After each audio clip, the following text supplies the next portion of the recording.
అందమైన క్యూట్ కథ. ఒక జానపద కథ కాబట్టి ఎంతో చిత్ర విచిత్రమైన మలుపులతో సాగుతుంది. పెద్ద పెద్ద కళ్ళతో పిల్లలు వింటారు చెప్తే ఒక మంచి బెడ్ టైం స్టోరీ అవుతుంది. కథలోకి వెళ్ళి చూద్దాము. ప్లీజ్ ఒక్క లైక్ కనుక మీరు ప్రెస్ చేస్తే ఈ వీడియోని యూట్యూబ్ ఇంకొక 10 మందికి చూపిస్తుంది. నాకు వ్యూస్కి హెల్ప్ చేస్తుంది. వ్యూస్ ఉంటే నాకు ఎంకరేజింగ్గా ఉంటుంది కదా. ఎంకరేజింగ్గా ఉంటే ఇంకా ఎంతో ఉత్సాహంతో ఇంకా ఎన్నో స్టోరీస్ చదవగలుగుతాను. So kindly press the like button. Thank you so much. పూర్వం గ్రీసు దేశాన్ని పాలించిన ఒక రాజుకు 3 కుమార్తెలు ఉండేవారు. వారు 3 చాలా అందమైన వారు. అందరికంటే ఆఖరి అమ్మాయి చాలా అందంగా ఉండేది. అందువల్ల ఆ రాజ్యంలోని ప్రజలందరూ ఆమెను సౌందర్య దేవత అని పిలుస్తూ నిజమైన సౌందర్య దేవతగానే భావించి పూలమాలలతో అలంకరించి ఆమెకు పూజలు చేస్తూ ఉండేవారు. ఆమెకు తల్లిదండ్రులు పెట్టిన పేరేమిటో ఎవరికీ తెలియదు. ఆమె ప్రజలలో సౌందర్య దేవతగానే ప్రసిద్ధికెక్కింది. ఇలా ఉంటూ ఉండగా కొన్నాళ్ళకి నిజమైన సౌందర్య దేవతకు విలువ తగ్గి ఆమెనెవరూ ప్రార్థించి కానుకలు అర్పించేవారే లేకపోయారు. తన ఈ అవమానానికి కారకురాలైన గ్రీసు రాకుమార్తె మీద పగ తీర్చుకోవాలనుకుంది సౌందర్య దేవత. అనుకున్నదే తడవుగా తన కుమారుడైన మన్మథుడిని పంపి రాకుమార్తె తిక్కుమారిన ఒక కురూపి అయిన భిక్షగాడిని ప్రేమించేలా చేసి రమ్మంది. మన్మథుడు తల్లి ఆజ్ఞ ప్రకారం తన తూణీరాలతో రాకుమార్తె ఉన్న చోటికి వచ్చాడు. తన బాణాలను విసిరి ఆమె ఒక కురూపిని ప్రేమించేలా చెయ్యడానికి మారుగా అతడు ఆమె సౌందర్యానికి ముగ్ధుడై తనే ఆమెను ప్రేమించి తన బాణాలతో తననే గాయపరుచుకున్నాడు. ఆమెను ఓడించబోయి తనే ఓడిపోయాడు. కానీ ఇంత జరిగినా ఇవేమీ రాకుమార్తెకు తెలియదు. ఆమె అక్కగార్లు 2 రూపగుణ యవ్వన శక్తి సంపన్నులైన 2 రాకుమారులను పెళ్లి చేసుకున్నారు. కానీ ఆమె సౌందర్య దేవతగా పరిగణింపబడడం వల్ల పూజ్యురాలని ఏ రాకుమారుడు కానీ ఆమెను పెళ్లి చేసుకోవడానికి ముందుకు రాలేదు. అందువల్ల ఆమెకు పెళ్లి కాలేదు. అప్పుడు రాజు చింతించి సౌందర్య దేవత ఏవైనా ఆమె మీద కోపగించుకుని ఉందేమోనని తెలుసుకోవడానికై జ్యోతిష్కులను పిలుచుకురమ్మన్నాడు.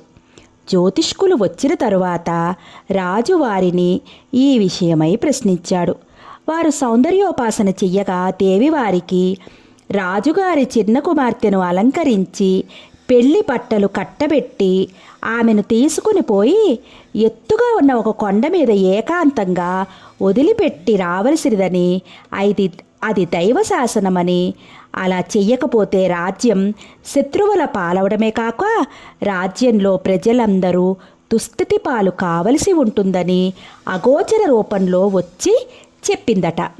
దైవజ్ఞుల మాటలు విని రాజుకు దుఃఖం పొంగుకొచ్చింది. కన్నబిడ్డను చేతులారా అంత దురవస్థకు పాలు చేయడం కంటే కసాయివాడికి అప్పగించటం మేలనుకున్నాడు. కానీ ప్రజాక్షేమం కోరి అయినా ఆ విధంగా చెయ్యక తప్పలేదు. ఈ విషయాలేమీ చెప్పకుండా రాకుమార్తెను బాగా అలంకరించి నమ్మకమైన రాజ్యభటులు కొందరు ఒకరోజు రాత్రి ఆమెను తీసుకువెళ్ళి దూరంలో ఉన్న ఒక పర్వత శిఖరం మీద వదిలి వచ్చేశారు. వాళ్ళు తననక్కడ చీకటిలో ఒంటరిగా వదిలి వెనుతిరిగి వెళ్ళిపోతూ ఉండడం చూసి రాకుమార్తె భయంతో బిగ్గరగా ఏడుస్తూ పిలిచింది. కానీ వాళ్ళు వినిపించుకోకుండా వెళ్ళిపోయారు. రాకుమార్తె ఒక పెద్ద బండరాయి మీద కూర్చుని దిక్కులు చూస్తూ ఏ క్షణంలోనైనా తనని విపరీత ఆకారము గల పెద్ద రెక్కల రాక్షసులు ఎత్తుకుని పోయి చంపివేయవచ్చునని భయపడసాగింది. ఆ చల్లని గాలిలో భయపడనక్కరలేదని, కొంతసేపటిలోనే మేలు కలుగుతుందని ఎవరో తన చెవిలో మెల్లగా చెప్పినట్లయి ఆమె తిరిగి చూసింది. కానీ అక్కడ ఎవరూ ఆమె కంటికి కనిపించలేదు. తను భ్రాంతి పడ్డానేమో అనుకుంది. కానీ అది భ్రాంతి కాదు. సమీర కుమారుడే ఆమె చెవిలో ఆ మాటలు అన్నాడు. చల్లని ఆ పిల్లగాలికి మైమరచి రాకుమార్తె త్వరలోనే నిద్రపోయింది. కొంతసేపటికి మన్మథుడు ఒక రెక్కల రాక్షసుని రూపంలో వచ్చి ఆమెను మనోహరమైన పచ్చటి కొండల సందుకు మోసుకుపోయి అక్కడ ఒక కొలనుగట్టున ఇసుక మీద విడిచాడు. మన్మథుడు మోసుకు వస్తుండగా ఆమెకు మెలకు వచ్చింది. కళ్ళు తెరిచి ఆ భయంకర రూపాన్ని చూసి కేక కూడా వెయ్యలేక కిక్కురుమనకుండా మరుక్షణంలోనే కళ్ళు మూసుకుంది ఆమె. ఉదయం నిద్రలేచి తన ముందున్న మనోహరమైన తోటను చూసి రాకుమార్తె తన కళ్ళను తానే నమ్మలేకపోయింది. రకరకాల చెట్లతో ఏపుగా పెరిగిన ఈ సుందరమైన తోట ఎంతో మనోహరంగా ఉంది. దీనిలో కొంతసేపు విహరిస్తాను అని అక్కడికి వెళ్ళేసరికి ఆమెకి ఆ తోటలో 10 గజాల దూరంలో ఒక దివ్యమైన భవనం కనిపించింది. ఆ భవనం ముందు జలయంత్రాలు నీళ్లను చిమ్ముతున్నాయి. ఆమె భయపడుతూనే ఆ భవనంలోకి ప్రవేశించి గదులన్నీ తిరగసాగింది. ఆ భవనపు గోడలను, స్తంభాలను బంగారంతో నిర్మించి వాటి మీద వెండి చిత్రాలను చెక్కించి ఉన్నారు. విశాలమైన ఆ బంగారు భవనంలో ఆమె అన్నీ పరికించి చూడకముందే 1-2 సార్లు ఏవో కొన్ని మధుర కంఠస్వరాలు వినిపించినట్లయి నలువైపులా చూసింది. కానీ ఎవరూ కనిపించలేదు. అది భవనం ముందున్న జలయంత్రం చిమ్ముతున్న నీటి సవ్వడి కావచ్చు అనుకుంది. మరొక గది తలుపు తీసి ఆ గదిలో బల్ల ముందున్న కుర్చీలో కూర్చుంది. అప్పటికే ఆమె చాలా ఆకలితోనూ అలసటతోనూ ఉంది. ఆమె అలా కూర్చుని ఉండగానే ఆమె ముందున్న బల్ల మీద రుచిగల పదార్థాలు, భోజనము ఒక బంగారు పళ్ళెంలో ఏ అదృశ్య వ్యక్తులో తెచ్చిపెట్టారు. ఆమె భోజనం ముగించింది. ఆ తరువాత ఆమె కట్టుకోవడానికి ఎక్కువ విలువైన సన్నని చీనాంబరాలు తెచ్చిపెట్టారు. కానీ అవంతా చేస్తున్న వారెవరో ఆమెకి కనిపించలేదు. అందువల్ల ఆ భవనం కామరూపులైన ఏ రాక్షసులదో అయి ఉంటుందని, వాళ్లే ఇలా చేస్తున్నారని ఆమె భయపడసాగింది. అప్పుడు ఆమెకు, ఓ సౌందర్య రాకుమారి, భయపడనక్కరలేదు. వాళ్ళు రాక్షసులు కారు, నీ చెలికత్తెలు. నువ్వేమి చెప్పినా నీ ఆజ్ఞ ప్రకారం ఆచరిస్తారు. ఇది నీ స్వంత ఇల్లులా భావించి ఇక్కడ సంతోషంగా కాలం గడుపు అన్న మాటలు వినిపించాయి. అయినా అప్పటికీ ఆమె హృదయంలోని భయం పూర్తిగా తొలగిపోలేదు. సూర్యుడు అస్తమించి క్రమంగా చీకటి పడుతూ రాగా ఆమెకు మరీ భయం ఎక్కువ కాసాగింది. ఎందువల్లనంటే అంత పెద్ద భవనంలో ఆమె ఏకాకిని. చెలికత్తెలున్న వాళ్ళు కనిపించరు, అదృశ్య వ్యక్తులు. గడచిన రాత్రి తనను కొండ శిఖరం మీద నుండి మోసుకు వచ్చిన భయంకరమైన రెక్కల రాక్షసుడు మళ్ళీ ఈ రాత్రి కూడా వస్తాడేమోనని భయపడసాగింది.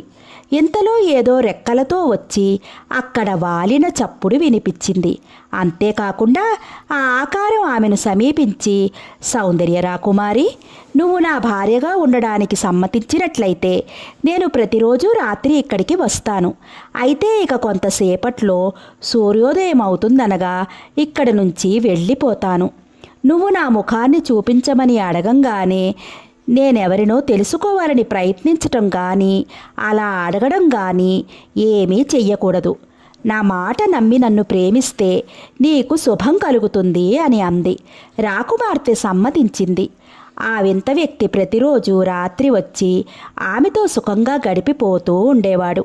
ఇలా కొన్ని రోజులు గడిచాయి.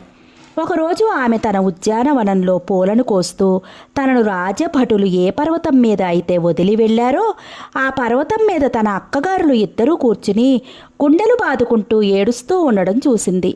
ఆ కొండ మీద ఉన్న రాక్షసుడు తనను మృంగేసి ఉంటాడని భావించి వాళ్ళు తన కోసమే అంతగా దుఃఖిస్తూ ఉన్నారేమో అనుకుంది.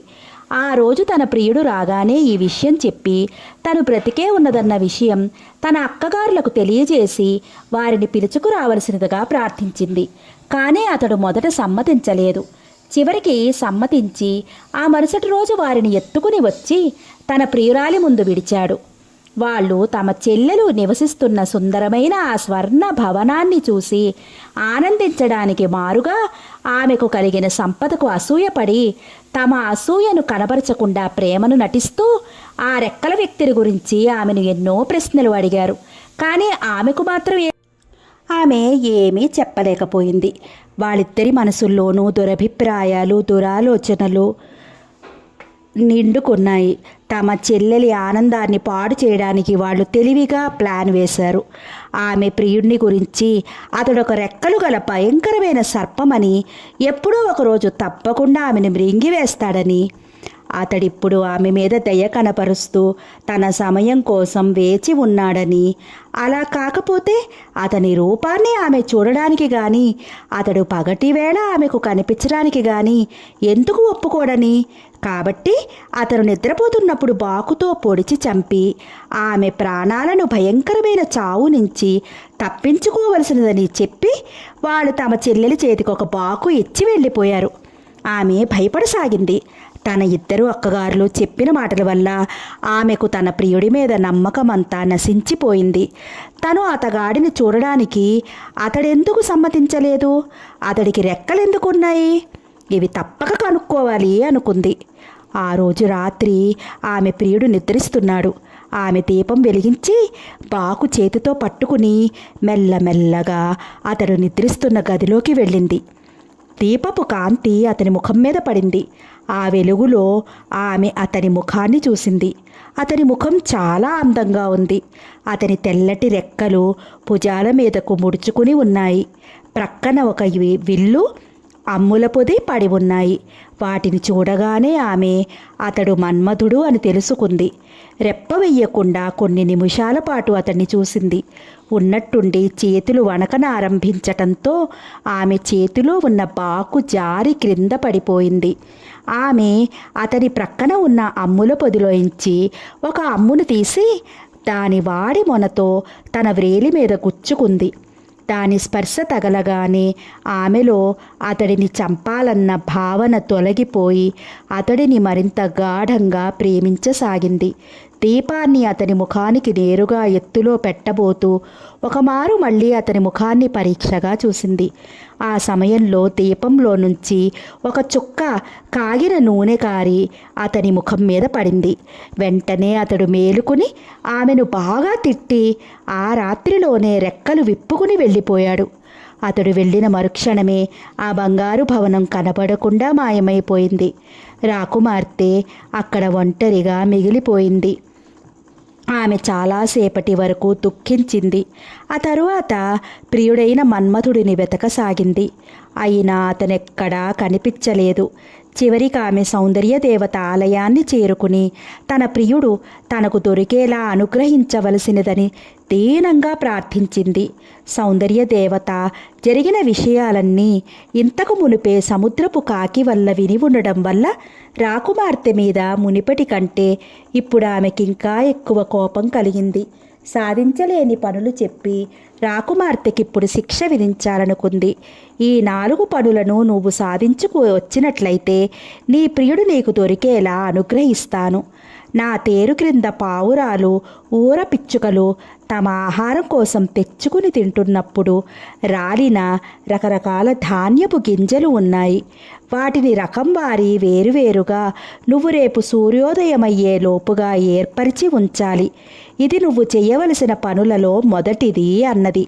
మర్నాడు సూర్యోదయమయ్యే లోపుగా ఆ పని చేయడానికి సాధ్యం కాదని రాకుమార్తె అధైర్యంతో తలను వాల్చి దుఃఖిస్తూ కూర్చుంది. కొంతసేపటిలో అక్కడికి కొన్ని ఎర్రచీమలు వచ్చి బారులు పెట్టుకుని తేరు క్రింద ఉన్న ధాన్యపు గింజలన్నిటినీ రకం వారి ఈడ్చుకు వచ్చి చూస్తుండగానే ప్రోవులు పెట్టాయి. సూర్యోదయం అవగానే సౌందర్య దేవత కనిపించి రకం వారి ఉన్న ధాన్యపు గింజల కుప్పలను చూసి ఆశ్చర్యపోయింది. ఈ పని దానికంటే కష్టతరమైనది. ఈరోజు సూర్యాస్తమయానికి ముందే నా బంగారు గొర్రెలలో ఒకదాని వెంట్రుకలను కత్తిరించుకు వచ్చి రేపు ఉదయం నేను కనిపించినప్పుడు నాకు అప్పగించాలి. ఇది 2వ కార్యం. అని మాయమైపోయింది. సౌందర్య దేవత బంగారు వెంట్రుకల గొర్రెల గుంపు ఆ సమీప పర్వత ప్రాంతంలో ప్రవహిస్తున్న ఒక నది కవతల ఉన్న పచ్చిక మైదానంలో మేస్తున్నాయి. రాకుమార్తె నేరుగా అక్కడికి వెళ్ళి నదిలో దిగబోయింది. అప్పుడు నది ఒడ్డున ఉన్న రెల్లు గట్టి ఇప్పుడు ఆ బంగారు వెంట్రుకల గొర్రెల వద్దకు వెళ్ళవద్దని, పగటి వేళలో అవి చాలా రోషంగా ఉంటాయని, కాబట్టి సూర్యాస్తమయ వేళకు వెళ్ళి అవి నిద్రిస్తున్నప్పుడు పొదల చాటు నుంచి కొన్ని వెంట్రుకలు సేకరించవలసినదని ఆమెకు చెప్పింది. రెల్లుగట్టి చెప్పిన ప్రకారం రాకుమార్తె సూర్యాస్తమయం అయ్యే వరకు అక్కడ ఆగి ఆ తర్వాత నదిలో సిద్ధంగా ఉన్న నావనెక్కి అవతలి గట్టుకు చేరుకుని బంగారు వెంట్రుకల గొర్రెలలో నుంచి కొన్ని వెంట్రుకలను జాగ్రత్తపరుచుకుని మళ్ళీ అదే నావలో యువతలి గట్టుకు చేరుకుంది. ఆ మరుసటి ఉదయం ఆమె సౌందర్య దేవతకు వాటిని సమర్పించింది. ఆమె ఆ బంగారు వెంట్రుకలను చూసి రాకుమార్తెతో, నువ్వు 2 కార్యాలను సాధించుకువచ్చావు. నీకు దేవతలు సహాయపడుతున్నారు. అయినా పర్వాలేదు. ఇదిగో ఈ చిన్న బంగారు గిన్నె తీసుకువెళ్ళి ఆ ఎత్తుగా కనపడుతున్న పర్వత శిఖరం మీద ప్రవహించే ప్రవాహంలోని స్వర్ణ జలాలను దీని నిండుగా తీసుకునిరా. ఈ దినం నువ్వు చేయవలసిన కార్యమిది అని ఒక బంగారు గిన్నెను ఆమె చేతికిచ్చి ప్రవాహం ఉన్న పర్వత శిఖరాన్ని చూపి మాయమైంది. ఎత్తుగా ఉన్న ఆ పర్వత శిఖరం మీద పుట్టిన ప్రవాహం నున్నని ఒక పెద్ద బండరాయి మీదుగా చల్లున ప్రవహిస్తోంది. దానికి ఇరువైపులా 2 గుహలున్నాయి. ఆ 2 గుహలలోనూ 2 భయంకరమైన సర్పాలు నివసిస్తున్నాయి. రాకుమార్తె సౌందర్య దేవత ఇచ్చిన స్వర్ణపాత్రను తీసుకుని పర్వతం వద్దకు వచ్చింది. ఇక ముందుకు అడుగు వేయడానికి వీలు లేకుండా అక్కడ ఒక లోతైన గొయ్యి చాలా దూరం వరకు వ్యాపించి ఆమెను ఆటంకపరిచింది. దానిని చూసి అంతవరకు ఉన్న ఆమె ఉత్సాహమంతా నశించిపోయింది. నేనా శిఖర ప్రవాహాన్ని ఈ జన్మలో చేరుకోలేను అని చింతతో దుఃఖించసాగింది. అప్పుడు ఒక పెద్ద రాబందు వచ్చి ఆమె చేతిలోని బంగారు గిన్నెను తన్నుకుపోయి పర్వత శిఖరం మీద ప్రవాహపు స్వర్ణజలాలను గిన్నె నిండుగా ముంచుకుని ముక్కుతో పట్టుకు వచ్చి రాకుమార్తె చేతికిచ్చింది. ఆమె సంతోషంతో ఆ స్వర్ణజలాలను తీసుకువచ్చి సౌందర్య దేవతకి ఇచ్చింది. కానీ ఆ స్వర్ణజలాలను చూసి సౌందర్య దేవత సంతసించలేదు. ఇదిగో ఈ భరిణను తీసుకుని పాతాళలోకానికి వెళ్ళి ఆ లోకపురాణి చేతికిచ్చి ఆమె సౌందర్య రసాన్ని దీనిలో నింపమని తీసుకురా. ఇది అన్నిటికంటే కష్టతరమైన కార్యం. ఇదే కడపటిది కూడాను అని ఒక బంగారు భరిణనిచ్చింది. ఆ మాటలు విని రాకుమార్తె చాలా నిరాశపడింది. తను పాతాళలోకానికి ఎలా వెళ్ళగలదు? ఆమె చాలా దూరం పోయి చివరికి ఒక ఎత్తైన గోపురాన్నెక్కి అక్కడి నుంచి క్రిందకి దూకి ప్రాణాలను వదలాలనుకుంది. అప్పుడు ఆ గోపురపు రాళ్ళు ఆమె మీద జాలిపడి, రాకుమారి, ఇదిగో మా మాట విను, మేము నీకు సాయం చేస్తాం. నువ్వు ఇక్కడి నుంచి పడి ప్రాణాలు పోగొట్టుకోవాలనుకున్న ఆలోచన మానేయి. ఈ 2 రొట్టె ముక్కలు 2 బంగారు నాణేలు తీసుకుని ఆ కనిపిస్తున్న పెద్ద కొండ గుహ వద్దకు వెళ్ళు. అక్కడ నువ్వు కొన్ని మెట్లు ఉండడం చూడగలవు. వాటి గుండా వెళితే తిన్నగా అవి నిన్ను పాతాళలోకానికి తీసుకుపోతాయి. అక్కడ ఒక భయంకరమైన నది అడ్డంగా ప్రవహిస్తూ ఉంటుంది. ఆ నదిని దాటించటానికి ఒక పడవవాడు ఉంటాడు. వాడికి ఒక బంగారు నాణెమిచ్చి ఆ నదిని దాటి ఒడ్డు చేరుకుంటే అక్కడ పాతాళలోకపు రాణి అంతఃపురం కనిపిస్తుంది. ఆ అంతఃపురం ద్వారం వద్ద 3 తలలు కలిగి భయంకరంగా ఉన్న ఒక పెద్ద కుక్క కావలి కాస్తూ ఉంటుంది.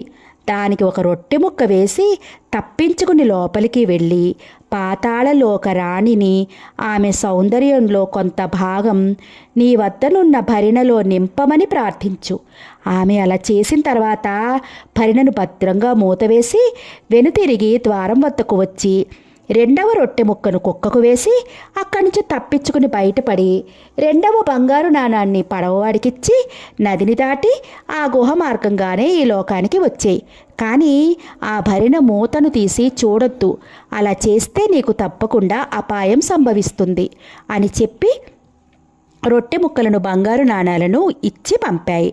రాకుమార్తె వాటి సలహాకు వందనాలర్పించి అక్కడ నుంచి చాలా సంతోషంగా ఆ పెద్ద కొండ గుహ వద్దకు వెళ్ళి గుహలో ఉన్న నిట్రమైన మెట్ల గుండా క్రిందకు దిగసాగింది.